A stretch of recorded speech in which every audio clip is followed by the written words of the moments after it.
You're forbidden from entering the family beach house forever. My stepmother's voice echoed through the phone, dripping with satisfaction.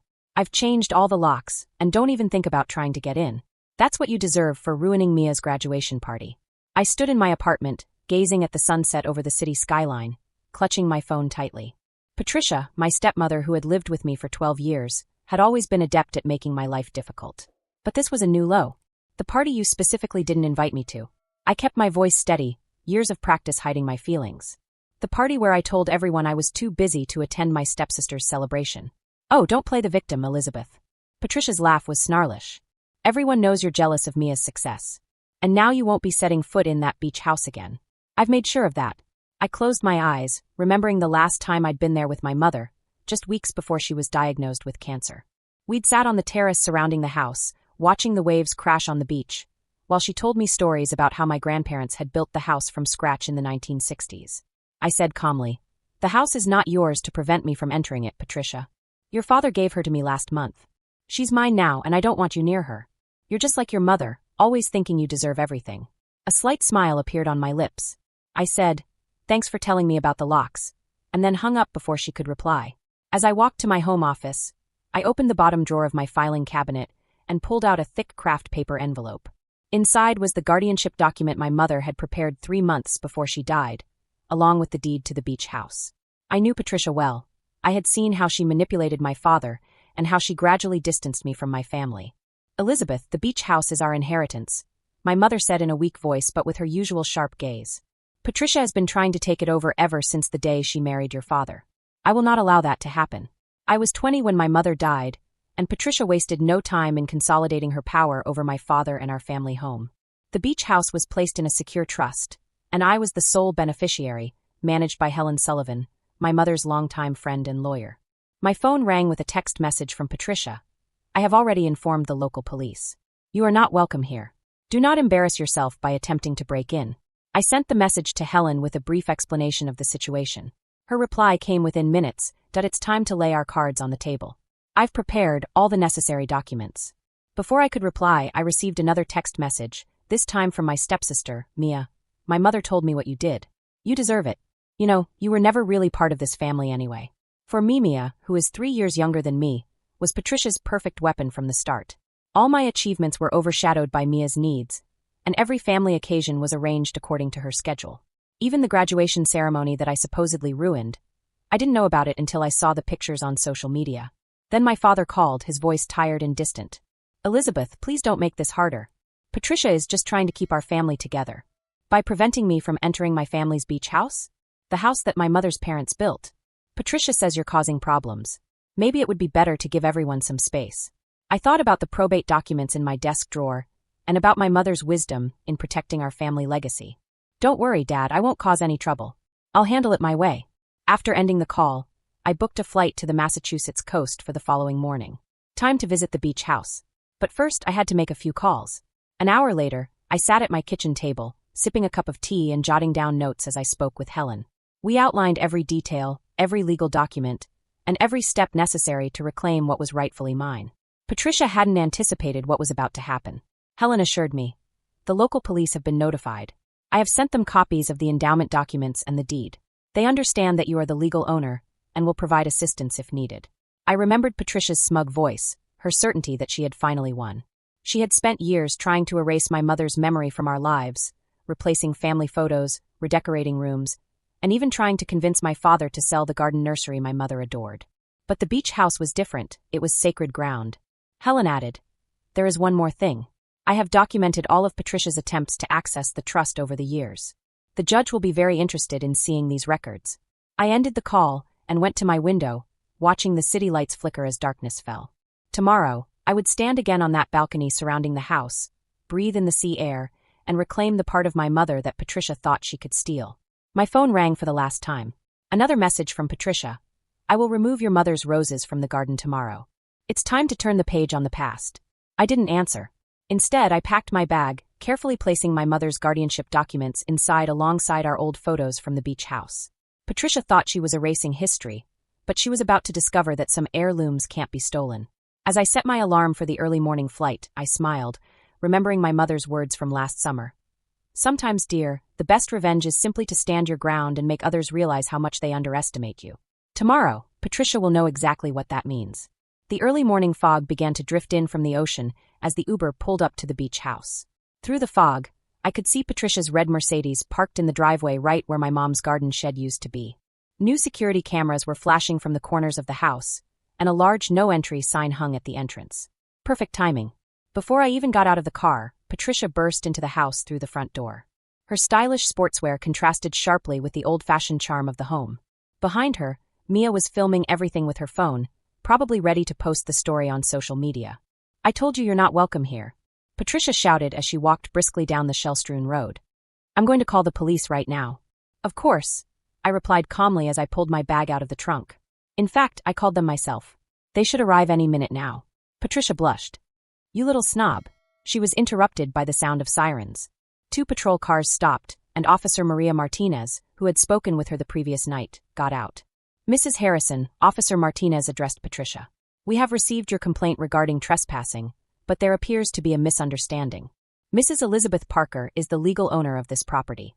"That's impossible," Patricia said angrily. "My husband signed the transfer of ownership to me last month. I produced the will documents. My father could not give away what was not rightfully his. My mother placed this house in a trust before she died. I am the sole beneficiary." She put down her phone, and her haughty expression vanished. "Mom, what are you talking about?" Officer Martinez reviewed the papers. "These documents are clear. Mrs. Harrison, Miss Parker, is the owner of this property. Any attempt to prevent her entry could result in criminal charges." Patricia's carefully maintained facade cracked. She shouted at the house, "This is ridiculous. William, get out of here now." My father came out, looking smaller and paler than I remembered. His eyes widened when he saw the police cars. I said calmly, "Dad, did you even read what you were signing when Patricia asked you to transfer ownership of the house?" He moved with annoyance. "Patricia said it would be better for the family if you were too busy with your city life to worry about maintaining the property." "Too busy?" I pulled out my phone and showed him photos from the routine maintenance visits I'd had over the years. "I've been paying for maintenance, taxes, everything. The trust has covered all expenses since my mother passed away. That's why none of your attempts to transfer ownership of the facilities to you have been successful." I turned to Patricia, and I saw the realization on her face. "You never had the authority. You manipulative little girl." Patricia began to approach me, but Officer Martinez stood between us. "Ms. Harrison, I advise you to back off and contact your lawyer. Any physical threats will be taken seriously." Patricia's lawyer arrived 30 minutes later, looking distressed as he reviewed the will documents. I watched from the balcony, my mother's balcony, as he explained the situation to Patricia and my father. The will was final. Not only was I the legal owner, but Patricia's attempts to claim ownership could be considered fraudulent. I announced as I stood up, "The locks must be changed to their original position. The surveillance cameras must be removed. They were installed without the property owner's permission. You can't kick us out like this." Mia protested. "This is our summer home." I looked at my stepsister, and I didn't see the confident, bullying girl she pretended to be, but rather the scared girl who had always hidden behind her mother's protection. I said, "I won't kick anyone out. This house has always been a family home. But, for might's the family legacy, and I won't allow anyone to erase it." Patricia stormed off to her Mercedes, speeding out of the driveway and leaving a trail of gravel in her wake. Mia followed shortly after, but not before giving me a look that conveyed more bewilderment than anger. My father remained standing, gazing at the rose bushes my mother had planted along the path. He said quietly, "I knew nothing about the will, or about your care for the place." Patricia said a lot of things, Dad," she interrupted gently. "Perhaps it's time you started questioning her." He nodded slowly, tears filling his eyes. "Your mother would be proud of you for standing firm like this," I replied, watching him head towards his car. "I learned from the best." When the property manager arrived to change the locks, I went down to the beach, enjoying the salty sea breeze. The waves were crashing on the shore just as they had last summer with my mother, steady and unchanging. My phone rang with a text message from Helen. "Is everything all right?" She smiled, took a picture of the ocean view and sent it to her. "Better than good. I've arrived home." The fog began to lift, revealing the clear blue sky my mother loved so much. Patricia tried to steal this part of my history. But some things aren't taken away, they're earned, cherished, and treasured just as my mother taught me. Over the next few weeks, the beach house returned to the sanctuary my mother had always wanted. She rehanged the old family photos that Patricia had stored in the attic, replanted the hydrangeas my mother adored, and restored the hand-painted tiles in the kitchen that told her family's story. As expected, Patricia didn't give up easily. Her lawyer sent threatening letters, which Helen handled with great professionalism. When these attempts failed, Patricia tried to turn the rest of the family against me, fabricating stories about how I had taken the house from her. But something unexpected happened instead. One sunny morning, as I was repainting the balcony railing, a soft knock on the door caught my attention. Mia was standing there, looking unusually hesitant, without her mother's usual protective presence.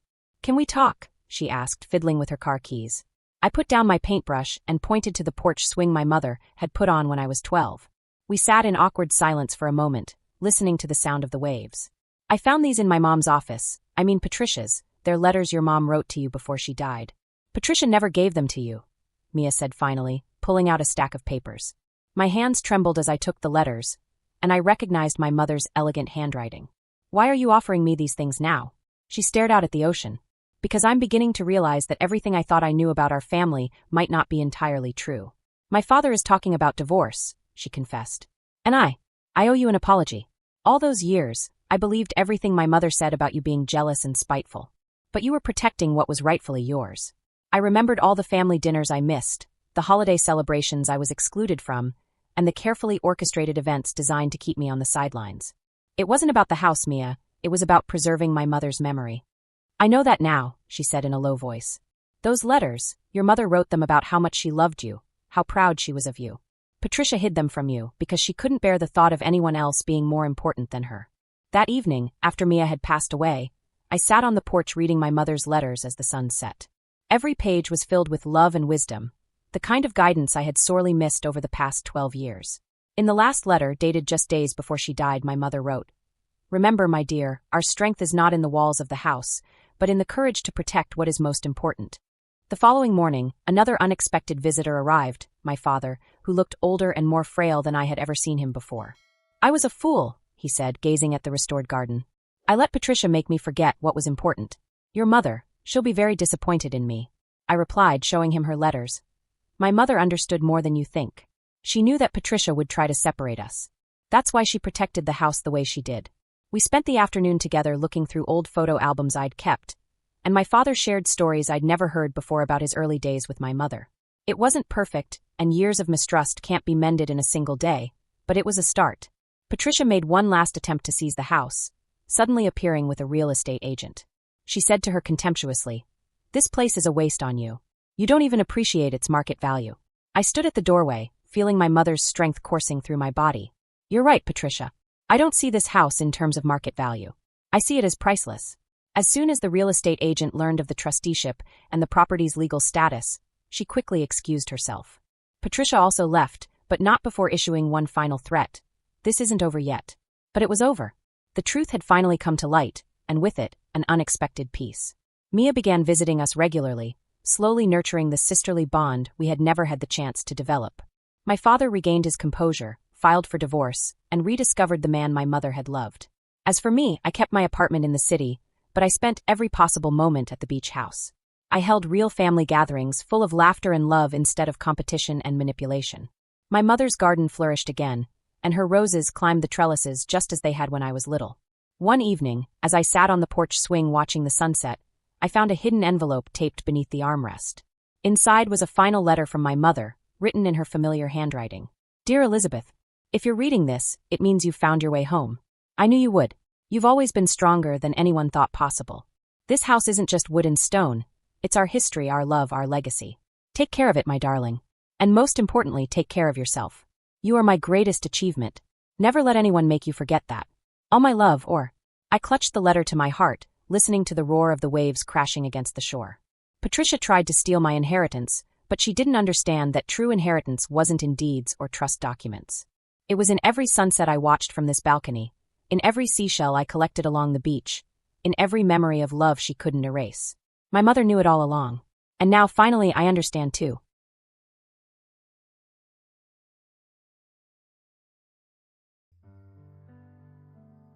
अंधेरी दीवारों में खुद को ढूंढता हूँ मैं, गए जो दिन सहारे थे उन्हीं को सोचता हूँ मैं, तुम्हारे बिन ये मौसम भी बड़ा बेसर्द लगता है,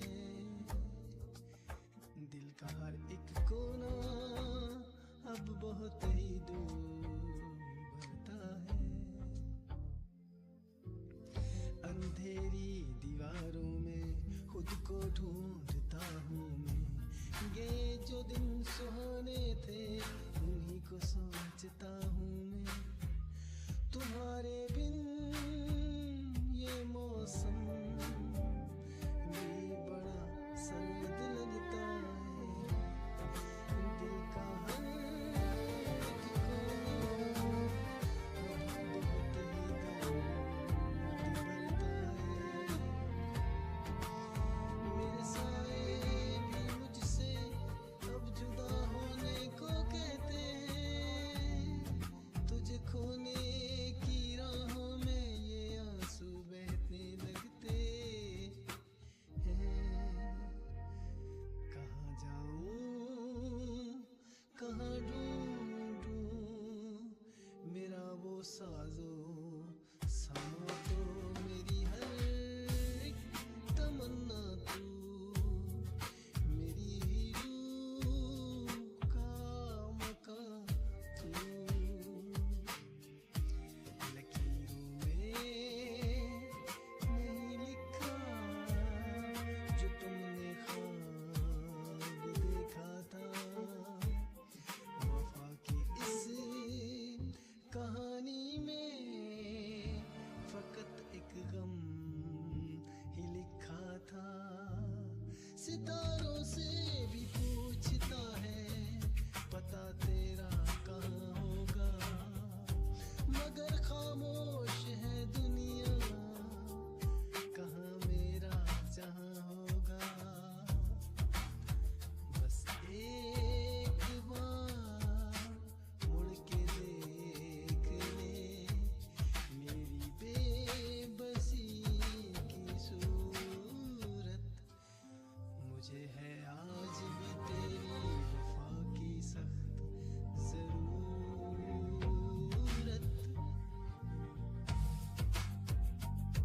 साए मेरे तन्हा सफर बस रह गया दर्द का असर। साए मेरे तन्हा सफर बस रह गया दर्द का असर, दर्द का असर।